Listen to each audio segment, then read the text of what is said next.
إن الحمد لله نحمده ونستعينه ونستغفره ونعوذ بالله من شرور أنفسنا ومن سيئات أعمالنا من يهد الله فلا مضل له ومن يضلله فلا هادي له أشهد أن لا إله إلا الله وحده لا شريك له وأشهد أن سيدنا محمدا عبده ورسوله لا نبي بعده اللهم صل وسلم وبارك على سيدنا محمد وعلى آله وأصحابه ومن تبعه إلى يوم القيامة أما بعد فيا عباد الله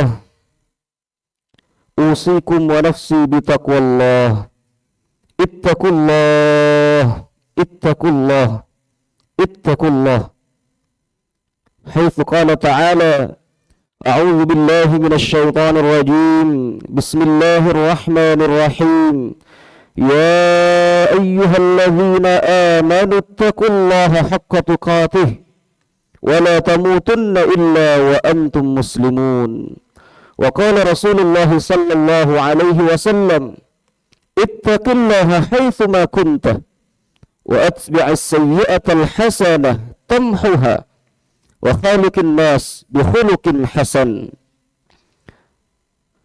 Hadirin kaum muslimin jamaah salat Jumat yang dirahmati oleh Allah,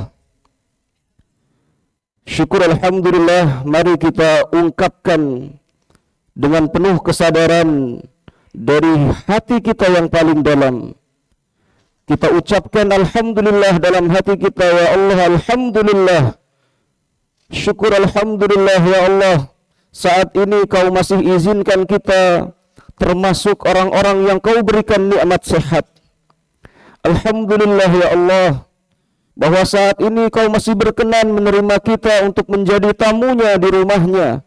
Karena demi Allah, datangnya kita saat ini, duduknya kita di rumah Allah ini bukan karena kekuatan kita, tapi semata-mata karena rahmat dan kasih sayang Allah kepada kita.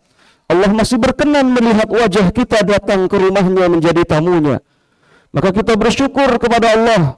Semoga iman yang Allah berikan, karuniakan kepada kita ini bisa terus kita nikmati dan kita pertahankan sampai nafas terakhir berhembus dari tubuh kita. Dan kita bersyukur kepada Allah, hadirin sekalian, atas sebuah nikmat yang paling besar yang telah Allah anugerahkan kepada kita saat ini, yaitu dengan dilahirkannya kita di atas dunia ini.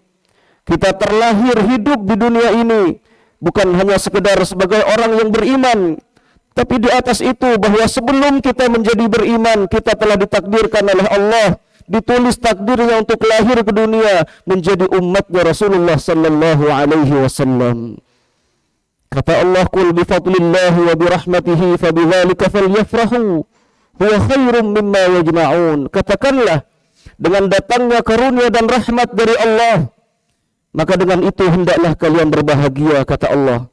Yang dimaksud karunia dan rahmat Allah ini adalah diutusnya Rasulullah sallallahu alaihi wasallam, dan kita ditakdir menjadi umatnya Rasulullah sallallahu alaihi wasallam. Maka berbahagialah kalian, kata Allah.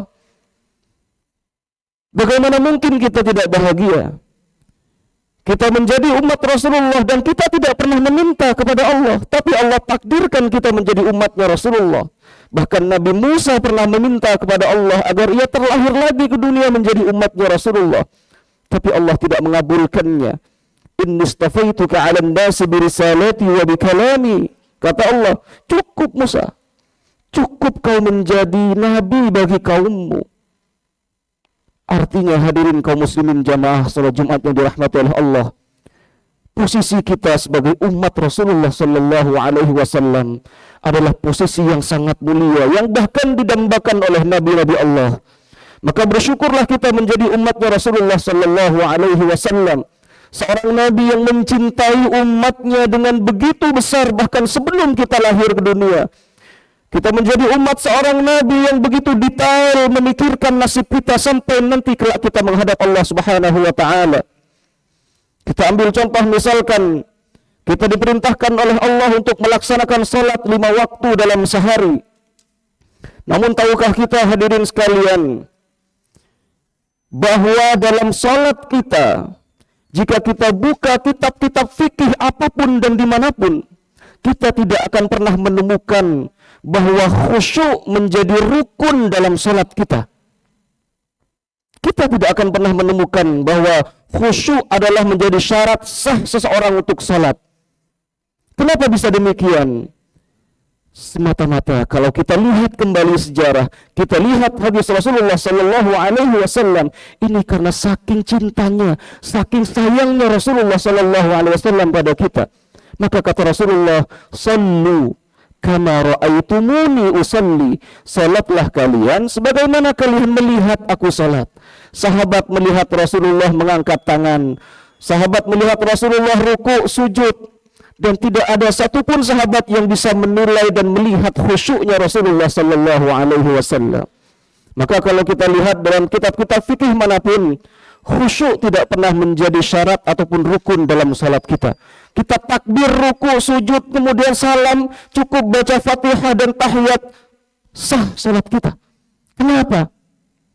Karena Rasulullah mencintai kita. Bayangkan kalau Rasulullah dulu bersabda, "Sallu kama usalli." Salatlah kalian seperti aku salat. Maka kita tidak akan pernah ada yang sah salatnya kecuali kita salatnya seperti Rasulullah Sallallahu Alaihi Wasallam. Bacaannya, khusyuknya, gerakannya, semuanya. Tapi Rasulullah tahu nanti di akhir zaman ada umatnya. Ada umatnya yang jangankan diajak khusyuk, salat saja kata orang hari ini, alhamdulillah. Rasulullah ingin kita semua menjadi ahli surga. Rasulullah ingin kita semua bersama baginda Rasulullah nanti menghadap Allah menuju surga.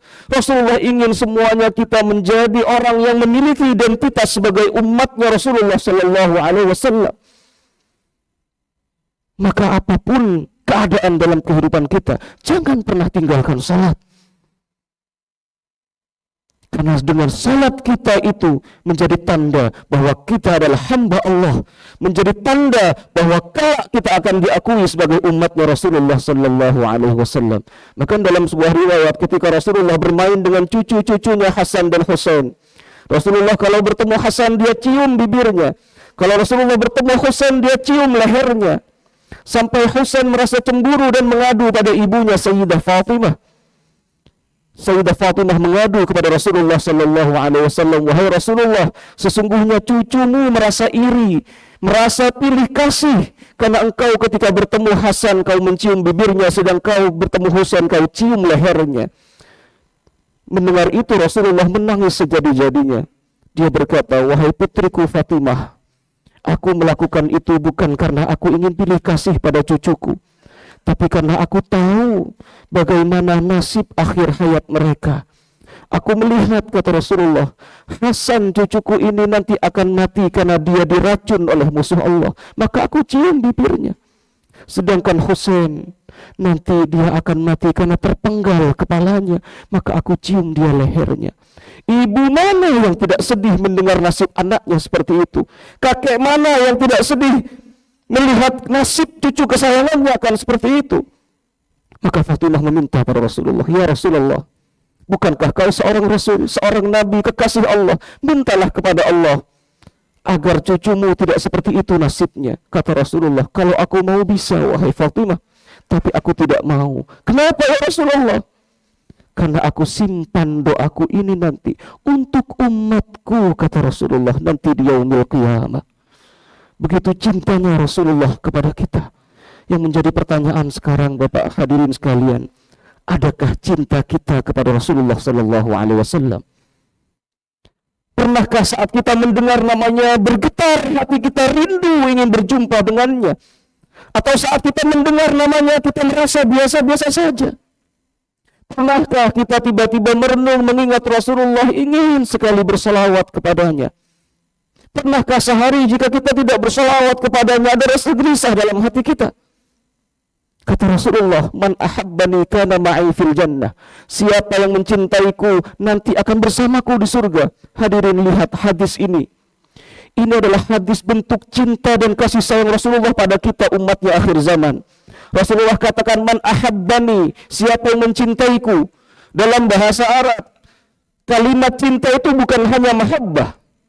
Ada begitu banyak kosakata untuk mengungkapkan cinta. Salah satunya misalkan kalau ada orang menikah, kita mendoakan mereka mawaddah, sakinah, mawaddah, warahmah. Bukan sakinah, mahabbah. Kenapa? Karena mahabbah adalah cinta di dalam hati. Kalau kita melihat lawan jenis, kemudian kita lihat dia cantik, dia salihah, kita tertarik, itu namanya mahabbah.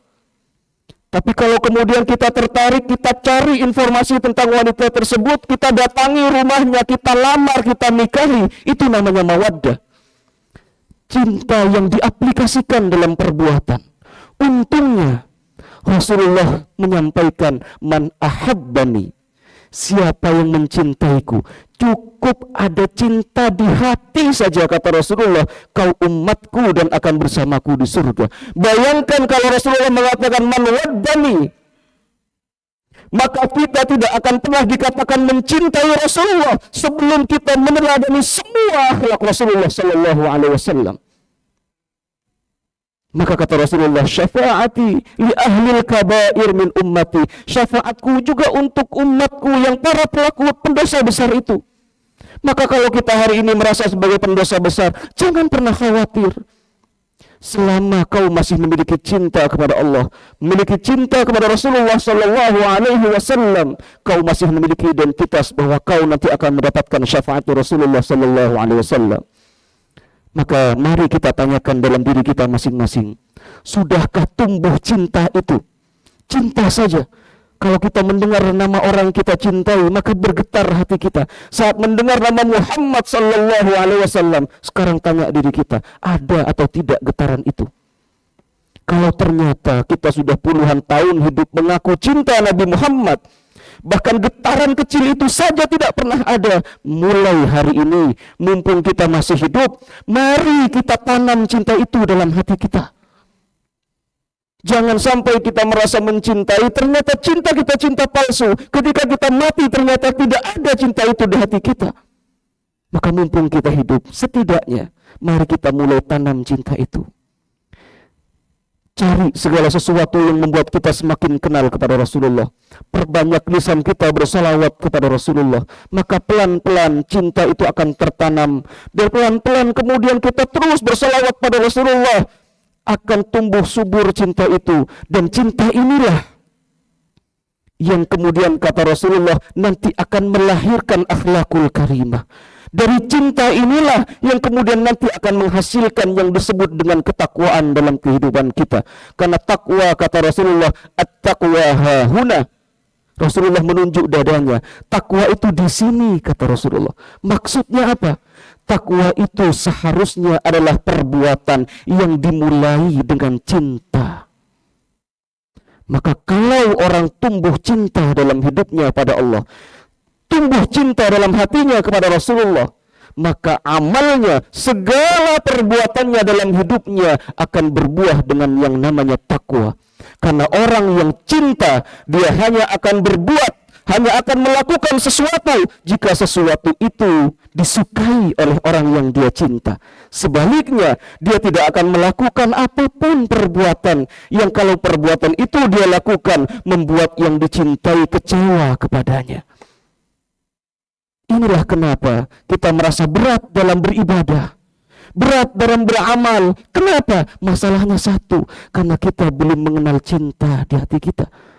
Kalau orang ada cinta di hatinya, kita mencintai istri kita, kerja siang malam dari pagi sampai malam panas-panasan, tidak ada rasa yang merasa seakan-akan kita tersiksa hidup di dunia. Kenapa? Karena kita melakukan itu cinta kepada keluarga kita. Kalau kita ingin merasakan nikmatnya beribadah dan beramal, mari, mumpung kita masih hidup, mumpung Allah takdirkan sekarang mendengar nasihat ini, karena sesungguhnya segala sesuatu ini sudah ditakdirkan oleh Allah, tinggal bagaimana kita merespon takdir Allah ini. Semoga Allah gugah hati kita, sadarkan kita dengan kondisi hati kita, tanam cinta kita kepada Allah, tanam mulai saat ini cinta kita kepada Rasulullah. Semoga Allah ridhai dan Allah bimbing kita, terutama kita sudah berada di bulan Rajab, bulan haram. Beramal saleh dilipat gandakan pahalanya, beramal salah juga dilipat gandakan dosanya. Seakan-akan Allah sekarang ingin berkata kepada kita, aku masukkan kau ke bulan haram, maka persiapkan dirimu dengan cinta di hatimu. Beramallah, melatih dirimu untuk beramal dengan cinta mulai saat ini dari bulan Rajab. Baru kemudian kita berdoa, Allahumma barik lana fi Rajab wa Sya'ban wa ballighna Ramadan. Seakan-akan Allah ingin sampaikan, persiapkan dirimu dari bulan Rajab supaya nanti ketika kau bertemu dengan Ramadan, kau sudah siap, benar-benar siap untuk menikmati bulan Ramadan. Karena Ramadan bukan bulan latihan. Latihannya mulai bulan Rajab. Ramadan adalah bulan saatnya kita berperang, saatnya kita mengaplikasikan segala yang sudah kita istiqomahkan dari bulan Rajab. Semoga Allah memberikan kita rahmat dan taufiknya, dan Allah bimbing kita untuk bisa menjadi hamba-hamba yang lebih baik, lebih dekat dan lebih mencintai Allah dan Rasulnya. Barakallahu li wa lakum fil Qur'anil azim, wa nafa'ani wa iyyakum bima fihi minal ayati wa dzikril hakim, wa taqabbala minni wa minkum tilawatahu innahu هو السميع العليم. أقول قولي هذا وأستغفر الله العظيم لي ولكم ولسائر المسلمين والمسلمات من كل ذنب فاستغفروه إنه هو الغفور الرحيم.